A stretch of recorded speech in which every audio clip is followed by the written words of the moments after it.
आपके हर दुख और परिस्थितियों में एक बार फिर खड़ा है। मैं डेली प्रत्येक दिन सोचता हूँ कि आज मैं आपसे जन की बात या दिल की बात क्या करूँ।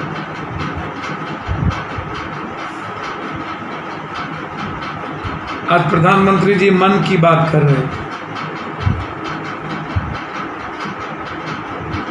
64वां मन की बात है उनकी।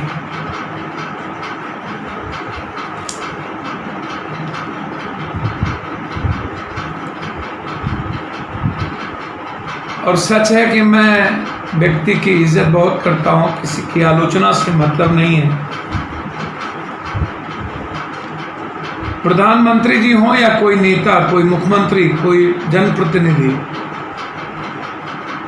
इस देश के एजुकेशन, हेल्थ, इकोनॉमी, गरीबी, उद्योग, बेरोजगारी, युवा, रोजगार, छात्रों पर, महिलाओं पर, किसानों पर चर्चा क्यों नहीं? कल फिर 10 से 11 बजे प्रधानमंत्री जी मुख्यमंत्री से बात करेंगे।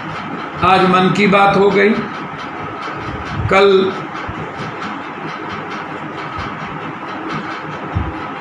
बस सुनेंगे सबकी, करेंगे किसी की नहीं। सुनते हैं, करते नहीं। मैं चैलेंज करता हूं बिहार सरकार को, चलिए आज बिहार के बारे में 6 दिनों से बारिश हो रही है, किसान सबसे ज्यादा परेशान हो गए, लगातार बिहार में केस बढ़ रहे हैं, पॉजिटिव लोगों की संख्या बढ़ रही है, स्थिति अच्छी नहीं है। उस बीच में कोरोना वायरस से लॉकडाउन के बाद जो प्रभावित हुए 8 करोड़ किसान बिहार के, प्रकृति के कारण लगातार तूफान और बारिश के कारण बिहार समाप्त हो गई। किसान की स्थिति अत्यधिक परेशानियों में डाली। आज उस पर चर्चा नहीं। एक बार मन की बात आप अन्य लोगों से कर रहे हैं प्रधानमंत्री जी, तो देश के मजदूर और बिहार के मजदूरों से कर लेते। किस हालात में कोटा और अन्य शहरों में रहने वाले बच्चे हमारे किस हालात में, क्या हमारे बच्चों से आप बात नहीं कर सकते थे? क्या बिहार का मुख्यमंत्री कोटा के बच्चों से बात कर उन्हें ताकत नहीं दे सकता था कि आप घबराइए नहीं, मैं आपके साथ हूं? झूठा दिलासा, नेता तो झूठ बोलने में माहिर होते ही हैं, क्या प्रॉब्लम? कम से कम झूठा दिलासा देने में क्या दिक्कत? आज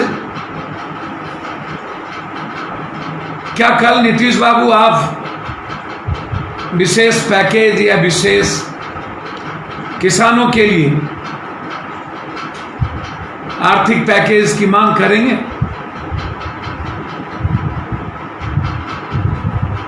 क्या आप कल मांग करेंगे कि बिहार और देश के बच्चों को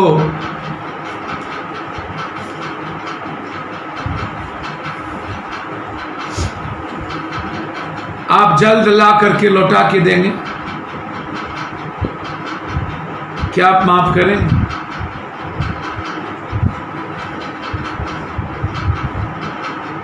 क्या सरकार बिहार के बच्चों और मजदूरों के लिए पैकेज की घोषणा करेगी?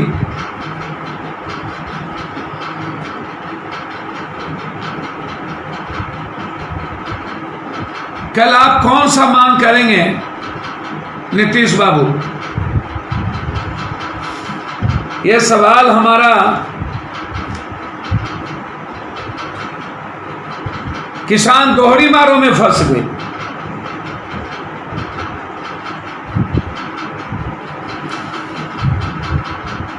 फ्री ट्रेन की मांग आप 3 तारीख के बाद क्या होगी, जिसके किसी मजदूरों के पास कोई पैसा नहीं बचा,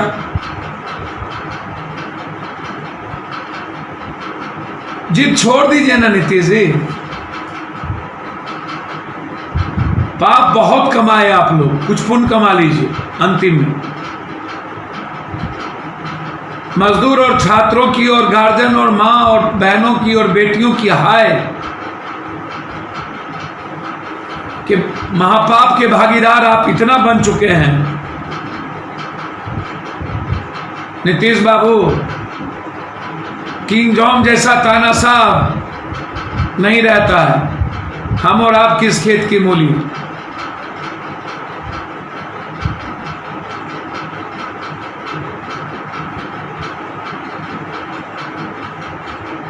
हम आएंगे मन की बात पे, लेकिन हम पहले देश का प्रधानमंत्री सिर्फ अपनी बात क्यों करता है? देश के गरीब की बात, किसानों की बात, मजदूरों की बात क्यों नहीं करता? और देश की कोई सत्ता गरीबी पर बात क्यों नहीं करता? आज हमारे एक शिक्षक ने लिखा कि जिस बिहार प्रारंभिक शिक्षक में फिर से पेट फंसा दिया गया, बहाली की जो होने की संभावना थी उसको रोक दिया गया। नीतीश जी, मैं कई बार आपसे कहा हूं कि आप एक काम करें। छात्र जो लोग हैं, जो मजबूर हैं, आप 2 से 3 महीना जारी आप अन एनजीओ को दे रहे हैं ना, 2 IAS के साथ एक एक चीजें सोशल साइट पर होगी, सीसीटीवी कैमरा के बीच में होगी। जो आप देंगे उसको डे टू डे हम जनता के बीच लाएंगे। आप एक जिम्मेदारी दीजिए। मैंने आज कहा कि कोटा के बच्चे या अन्य जगहों के बच्चों को लाने की जिम्मेदारी आप हमें दें। आपको 1 रुपया नहीं लगेगा। पप्पू यादव लॉकडाउन के पूरे नियम को पालन करते हुए जांच की प्रक्रिया अपनाकर उन्हें घर पहुंचाएगा। आप उनको घर में क्वारंटाइन कर दें।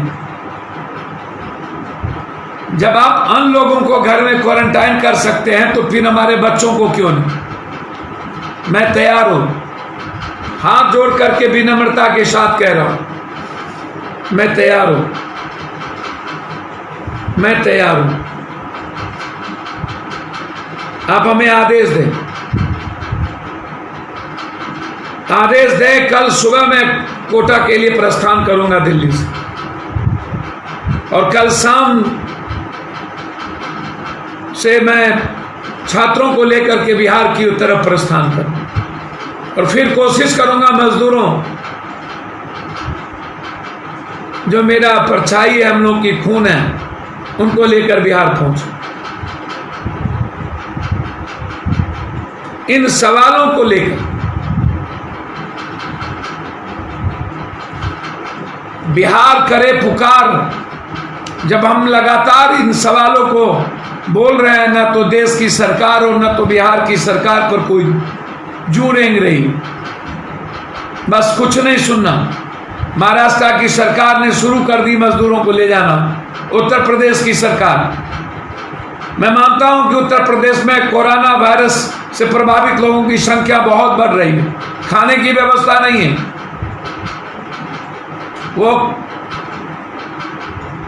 हालात को ढकना चाहते हैं छात्र और मजदूरों को ऐसी चीजों से, लेकिन कोई प्रयास तो वो कर रहे हैं ना। आपको तो 1.25 महीना हो गए, आपने किसी प्रयास को आज तक किया भी नहीं। दुकान खोलने की प्रक्रिया आप कर रहे हैं, लेकिन सैनिटाइजर नहीं है आपके पास। बिना सैनिटाइज किए दुकान खोलेंगे, क्या होगा?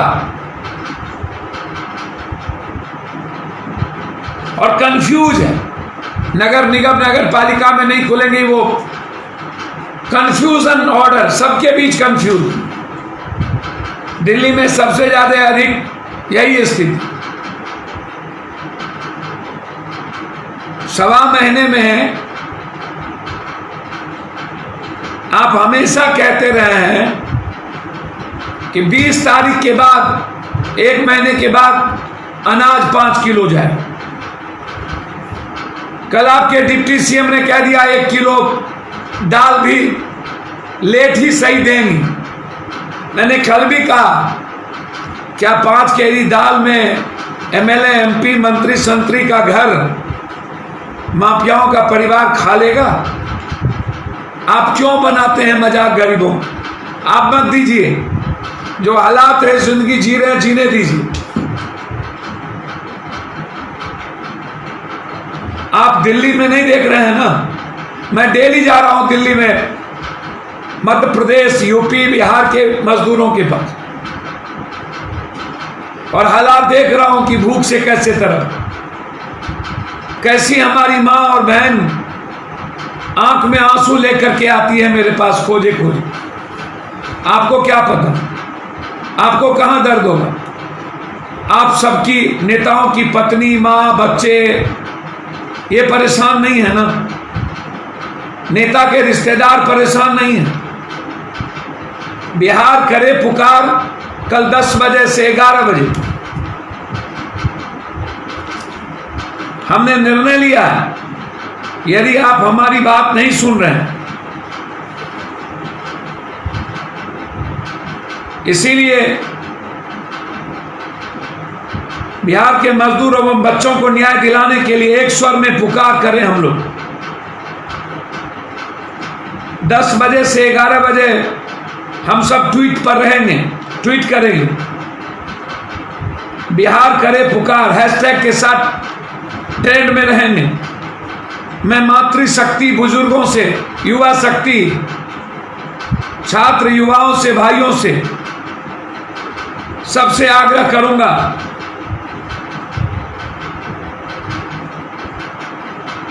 आप कल इतनी साथ दीजिए 10 से 11 दिन में कि कभी कोई सरकार हिम्मत न करे अपनों को छोड़ने की। हमारे ट्वीट के साथ खड़े होइए। मेरे पास जो रास्ते थे, मैंने कई बार ये बात कही, जहां से भी छात्र, बेंगलोर, विजयवाड़ा, जहां से भी हमारे पास मैसेज आता है कि हमें पैसे की सख्त जरूरत है, मैं कोशिश करता हूं 1000 से 1500 रुपया उनको मदद मिले तुरंत, और मैं भेजने का प्रयास किया हूं।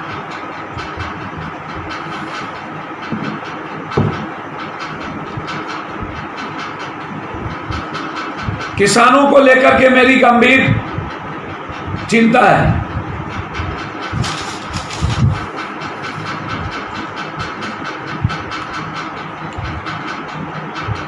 और उससे पहले बिहार में लगातार जिस तरीके से पॉजिटिव केस बढ़ रहे हैं और सरकार मस्त है,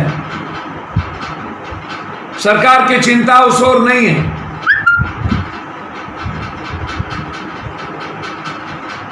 सरकार लगी हुई है, कृषि मंत्री तो लगे हुए हैं।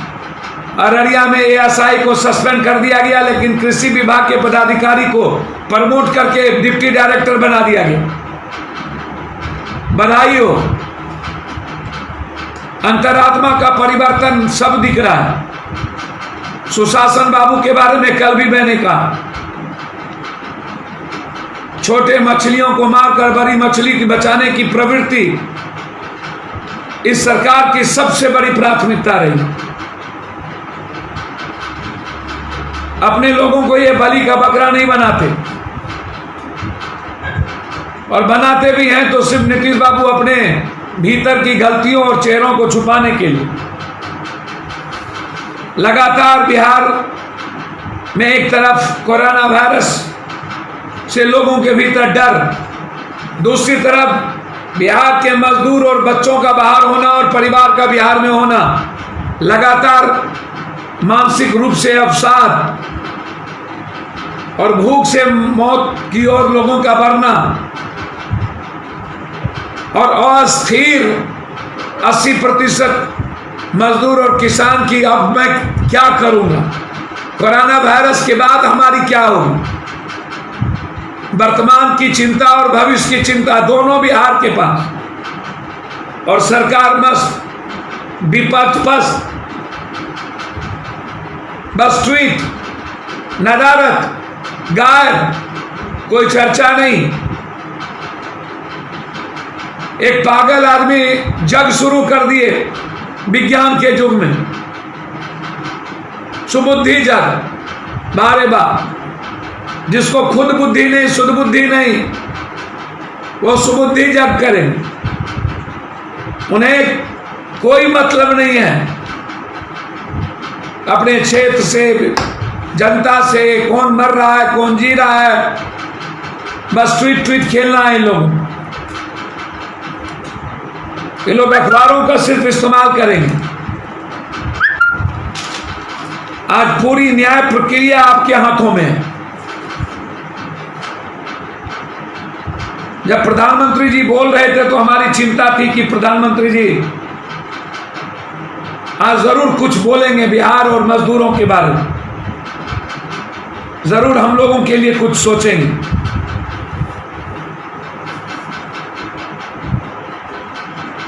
बिहार की चर्चा होगी कि आप घबराए नहीं, किसानों पर कोई ना कोई बातचीत होगी, अर्थव्यवस्था और उद्योग को लेकर के चर्चा। खैर,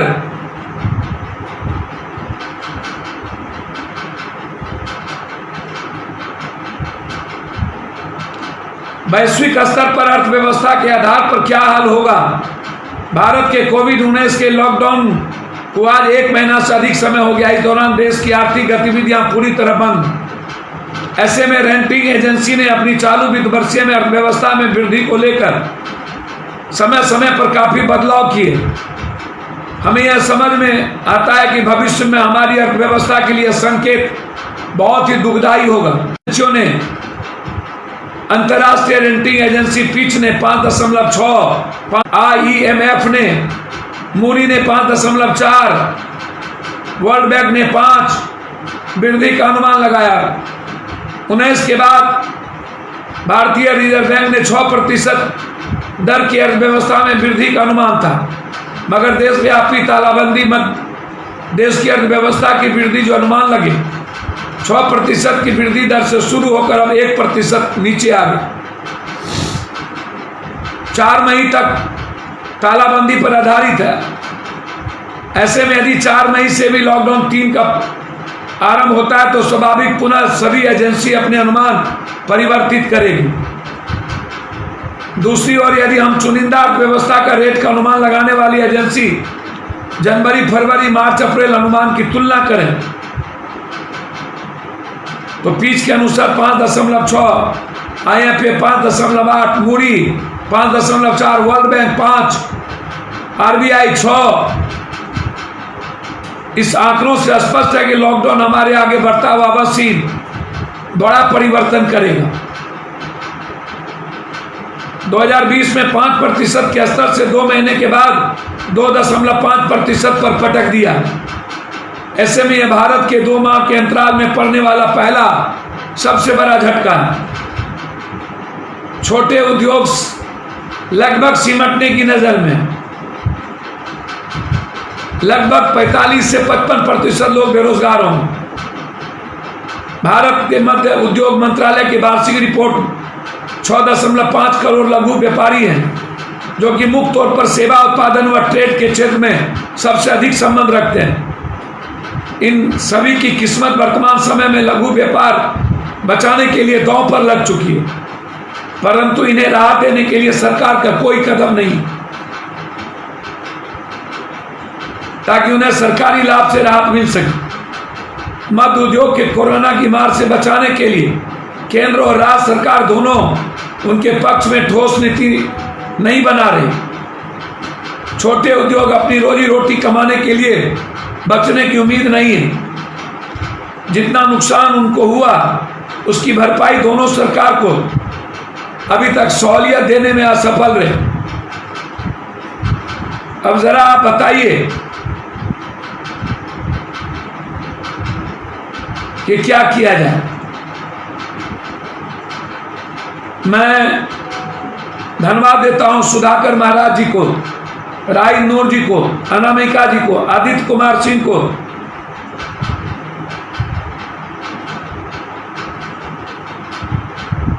कि आपका स्नेह और ताकत बिहार के बच्चों को और मजदूरों को हौसला देगा।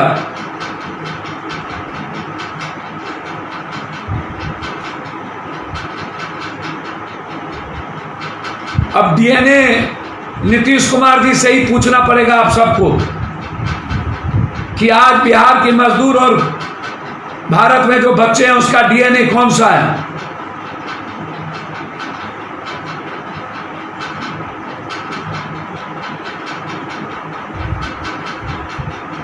नीतीश बाबू,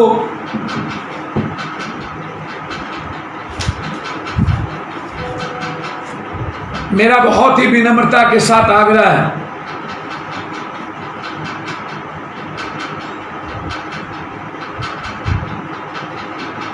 मैं नंबर दे रहा हूं,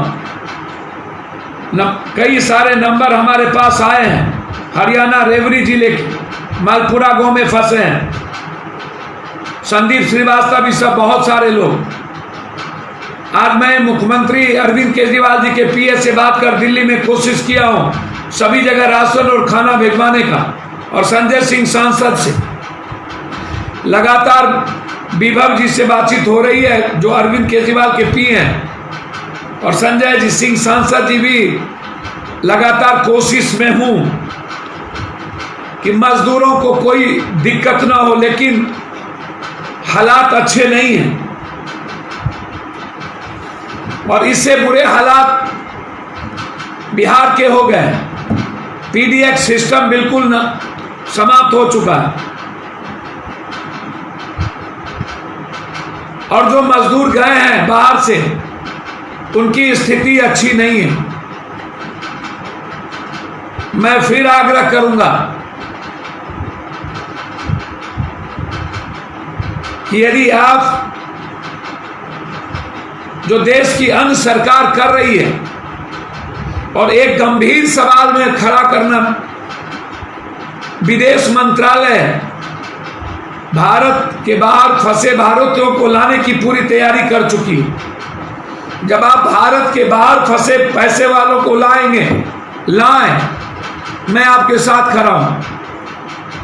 उसकी जांच करें, क्वारंटाइन करें, जो आपने करके भी आप भारत की स्थिति बुरी कर दी नहीं करके।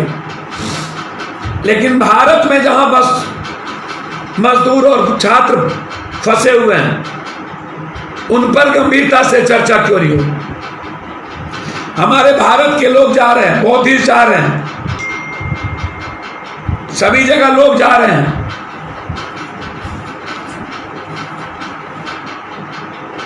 भारत के लोग क्यों नहीं जा पा रहे?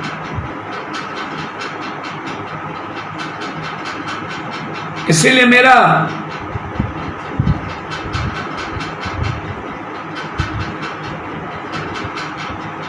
मैं जीवन में एक बात बता दूं, मैंने पत्र पहले ही भेज दिया है बस के लिए।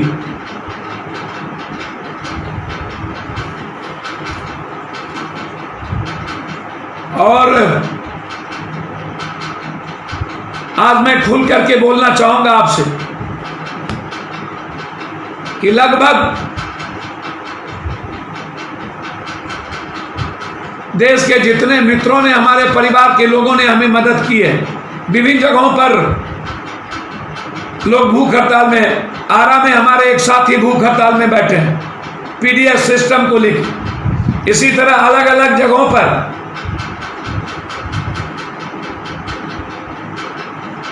जो हालात अच्छे नहीं हैं उसको लेकर के बैठे हैं। बिहार में जितने लोग आज खाना खिला रहे हैं या लोगों की मदद कर रहे हैं उसमें यूथ और छात्र की संख्या सबसे ज्यादा अधिक है।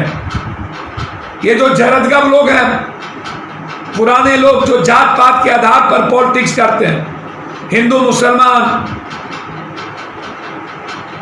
आरक्षण के नाम पर, उनकी चिंता नहीं है।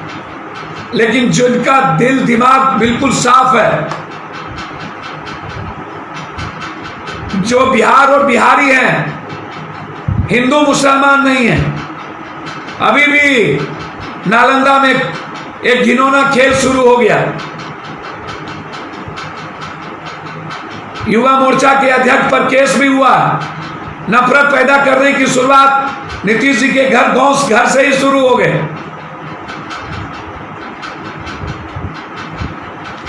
बचाइए नीतीश जी। एक तरफ हम कोरोना वायरस भूख अपनों से, अपनों पास जाने से परेशान है, और दूसरी तरफ कुछ लोग दुकानों पर झंडा लगा करके हिंदू मुसलमानों की दुकानों की पहचान करवाने में लगे हैं, और शुरुआत नालंदा से हो गई। छी छी छी, ऐसे लोगों को माफ नहीं करना चाहिए। ऐसे लोगों को समाज से बहिष्कार कर देना चाहिए, और हर तरह की सुविधा रोक देनी चाहिए जो जात का नफरत आरक्षण के नाम पर, एसटी एससी के नाम पर, हिंदू मुसलमान के नाम पर पैदा करता हो, बैकवर्ड फॉरवर्ड के नाम पर। इंसान को बैकवर्ड फॉरवर्ड से गाली दिया जाए, माफी जोग नहीं। जाति के आधार पर इंसान की इज्जत हो, माफी जोग नहीं। इसीलिए मेरा आग्रह है, जब आप यहां से विदेश भेज रहे हो और विदेश से यहां ला रहे हो, तो भारत में जो परेशान है लोग, उनको आप भेजिए। मेरा आग्रह है हाथ जोड़कर। और प्लीज कल प्रधानमंत्री जी, बिहार के मजदूरों पर औकात है नीतीश जी तो बोलिए, और उसको ट्वीट करिए, चर्चा करिए। मैं क्षमा चाहता हूं कि मैं ना एमएलए हूं, ना एमपी, ना एक साधारण आदमी हूं, मजदूर हूं। मेरी हैसियत और औकात जनता भगवान के पैर की धूली के बराबर नहीं है। डेली भीख मांग करके लाता हूं, कोशिश करता हूं कि 1 लाख लगभग रुपया बाय अकाउंट डेली, जो अकाउंट नंबर आता है उनको तक भेज सकूं, और वो प्रमाण है। मेरा अपना कुछ नहीं है, मैं भी दोस्तों से, रिश्तेदारों से मांगता हूं। रिश्तेदार लोग तो कम देते हैं, लेकिन दोस्त सबसे ज्यादा देते हैं। मेरे बच्चे खुश हैं कि पापा प्लीज आप जितना मदद कर सकते हो करिए, घर की चिंता मत करिए। मैं धन्यवाद देता हूं अपने बेटा बेटी को, जो हमारी पूरी मोरल ताकत बनते हैं। इसीलिए मेरा आग्रह है कि कल निश्चित रूप से नवल पाठक जी, मनोज तिवारी जी,